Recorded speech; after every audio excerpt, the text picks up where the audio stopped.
Bihar election से कबल सिर्फ सियासतदान ही नहीं, भारतीय फौजी सरबराहान भी हवास बाख्ता दिखाई दे रहे हैं। इनकी मज़ाक़-ए-ख़ेस बातों से अंदाजा होता है कि बीजेपी किस कदर कमजोर पोजीशन में है। और आईएसपीआर ने भी भारतीय धमकी का जबरदस्त जवाब दिया है। आमिर साहब बताइएगा जरा।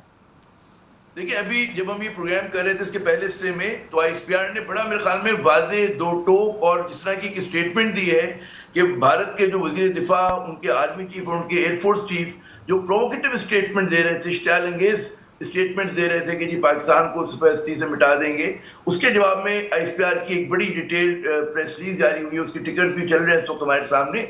उसमें दो बातें कि भारत हमेशा से एक विक्टिम कार्ड खेलता आया है और पाकिस्तान पे झूठे इल्जाम आयद करता रहा है। और उसके जवाब में कहा है कि अगर भारत ने फिर कोई जो है इस किस्म की कोशिश की, मुहिम जोई की कोशिश की, तो उसको पाकिस्तान एक उसका स्विफ्ट यानी कि फौरी तौर पे जवाब देगा, सब जवाब देगा। और जो भारत का कोई हिस्सा जो होगा वो वहां पर महफूज नहीं होगा। जो भारत को गलतफहमी है कि जी हमारी बहुत जियो स्ट्रेटेजिक डेप्थ है, पाकिस्तान डीप इनसाइड भारत जाके जो है वो जो है उनको सजा देगा।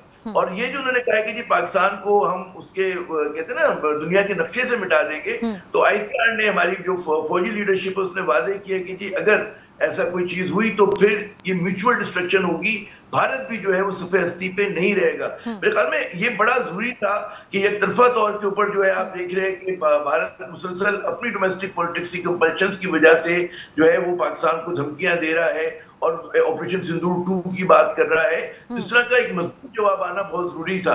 और मैं ज़ाहिर है कि साहब इस पर ज्यादा बेहतर अंदाज में रोशनी डालेंगे, लेकिन मैं ये समझता हूँ कि मैंने इतनी सख्त जबान आईएसपीआर की तरफ से इतना वाजे, इतना क्लैरिटी के साथ जो है दुश्मन को जवाब देना जो है मेरे ख्याल में बहुत अच्छा भी किया है, बर वक्त भी है और उसकी जरूरत भी थी। जी बिल्कुल खालिद साहब, जिस तरह आमिर साहब ने भी फरमाया और आईएसपीआर की अभी कुछ से अब से कुछ देर कबल जो है वो प्रेस ब्रीफिंग भी सामने आई है और मुंह तोड़ जवाब देने का कहा है। भारत की बोसीदा जो धमकियां हैं वो दुनिया जानती है।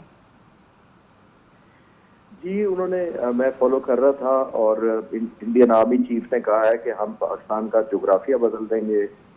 तो आमिर साहब की इजाजत से मैं कहना चाहूंगा कि पहले तारीख और जोग्राफिया बचपन में इकट्ठा पढ़ा करते थे, तो पहले लफ्ज आता था तारीख। मेरा ख्याल है पहले तारीख का मुताला कर लें कि अभी 4 महीने पहले क्या हुआ है, तो मेरा ख्याल है जोग्राफिया का बाद में खुद ही समझ आ जाती है जब आप तारीख पढ़ लेते हैं अपनी।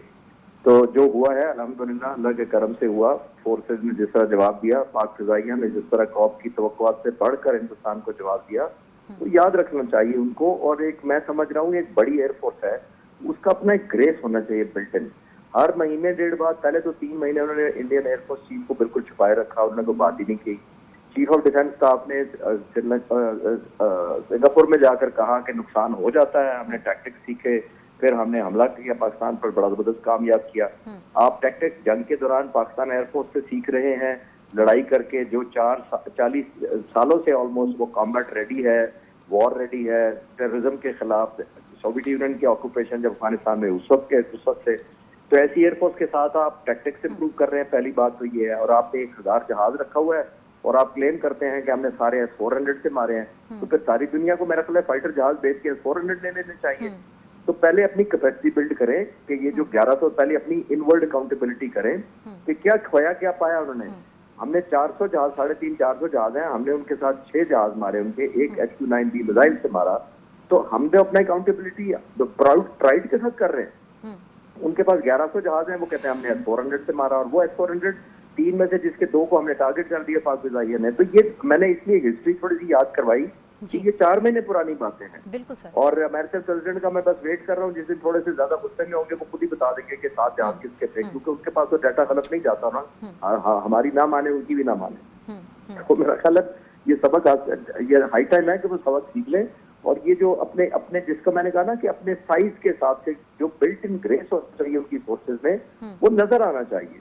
उनकी अगर मिसयूज हो रही है, उनकी पॉलिटिकल पावर, पॉलिटिकल लीडरशिप अगर उनको मिसयूज कर रही है, तो वो इनवर्ड करे, ना कि लोगों का गुस्सा ठंडा करने के लिए फोर्सेज को यूज किया जाए और उनसे ऐसे गलत बयान दिलाए जाए।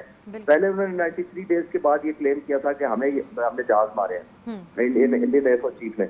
और वो जो तकरीब ने पूरी सुनी, वो 58 मिनट की उनकी स्पीच है, 28वें मिनट पर जाकर उनको जिक्र याद आया अचानक कि हमने तो जहाज भी मारे थे पाकिस्तान के। तो ये तो ऑर्डर ऑफ प्रायोरिटाइजेशन या एक सेंस ऑफ प्रोपोर्शन है उधर कि आपको तो 93 डेज के बाद भी 28 मिनट में जाके प्रायोरिटाइज कर सकते कि हमने पाकिस्तान के जहाज मारे। तो ये काफी सबक होता है सीखने के लिए। अल्लाह ने पाकिस्तान को इज्जत दे दी है, फिर कौम यूनाइट है अग्रेशन के खिलाफ। तो आई थिंक फ्यूचर में हमें ये सोचना चाहिए कि हिंदुस्तान को अब आगे निकलना चाहिए। बहुत जबरदस्त एयरफोर्स है, बड़ी प्रोफेशनल एयरफोर्स है। जब गलतियां हो जाए तो बजाय मलबा इधर उधर डालने के या उसको पॉलिटिकल मोटिव की तरफ कन्वर्ट करने से बेहतर है कि आप एक्सेप्ट करें और आगे चलें। बिल्कुल बिल्कुल। आमिर ज़िया साहब, पे दर पे आर्मी चीफ और फिर एयर चीफ के अपनी सफाई में बयानात और अपने जख्म खुरेदने के पीछे सर सोच क्या है आखिर? देखिए, बात ये कि भारत जो है सब आग से खेल रहा है। ये एक न्यूक्लियर आर्म जो है, दोनों स्टेट्स हैं, पाकिस्तान भी और भारत भी। तो अगर आप इस तरह का मतलब थ्रेशोल्ड जो है वो इतना नीचे लेकर आ जाएंगे कि चंद बकौल आपके के जो सो कॉल्ड दहशतगर्द हैं, बकौल उनके वो कोई भी कार्रवाई करें और आप पूरी रीजन को जो है आप जंग की तरफ धकेल दें, तो कोई अच्छी पॉलिटिक्स नहीं है। लेकिन फिर हमें समझना चाहिए कि भारतीय सुरमाओं का जहन वहां पर, क्योंकि हिंदुत्व की हुकूमत है, हिंदुत्व के एक बहुत ही तंग नजर मुतासिब किस्म के वहां पे लोग जो हैं वो हुक्मरान हैं, उनको हजम नहीं हो रही वो ताकत और वो इज्जत। यानी कि जो न्यूक्लियर पावर की लीडरशिप में जो ग्रेस, जो रिस्ट्रेन होना चाहिए वो है नहीं। तो माफ कीजिएगा मुझे लफ्ज को इस्तेमाल करते हुए कि एक जाहिलाना तरीके से, कि जिनको ना तारीख का शऊर है, जहाँ उनको इंसानियत की कोई परवाह है, तो वो इस तरह की एडवेंचरस मुहिम जो ही कर रहे हैं, जो पूरा का पूरा रीजन, यानी कि आप ऐसी जंग की तरफ खित्ते को धकेलना चाह रहे हैं कि जिसपे कोई इवेंचुअली विनर नहीं होगा।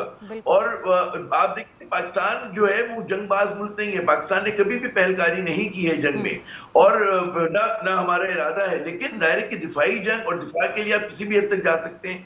हमें समझना होगा कि जी इनका माइंडसेट क्या है। ये समझते हैं कि हम एक कहते हैं ना हेजेमोनिक पावर बन गए हैं इस रीजन की, और पाकिस्तान हमारे बैकयार्ड में है, लेकिन वहां पे भी उनकी नाक कट गई है भारत की। और ये चले थे चीन का मुकाबला करने, लेकिन ये तो एक मतलब है पाकिस्तान जो इसके मुकाबले में कहीं मतलब है चीन से तुम्हारा कोई मुआवजा नहीं है, आप उसको काबू नहीं कर पा रहे। तो इनको एक इनका जो कॉन्फिडेंस है वो शेक हो गया है। ये लोग, इनकी समझ में नहीं आ रहा है। इनका जो एक मेगलोमेनिया था, false feeling of greatness थी, that has been shattered. So ये लोग बिल्कुल इस वक्त बावले हो गए हैं, बावला कुत्ता हो गया है वो इस रीजन का, क्योंकि भारत है इस वक्त। और वो समझते हैं कि जी हम जो चाहे कर लेंगे, पाकिस्तान को धमका देंगे, फला कर देंगे। उनको सिर्फ एक गलत फहमी है कि क्योंकि पाकिस्तान में पॉलिटिकल इंस्टेबिलिटी है तो गालिबन हमारा कोई वार चल जाए। लेकिन भारत के मुकाबले के ऊपर जो है वो पूरी कौम सीसा पिलाई हुई दीवार होगी। और न सिर्फ पूरी कौम होगी, एक जाहिर है कि एक हमारा एक वो है अपने वतन के दिफा के लिए,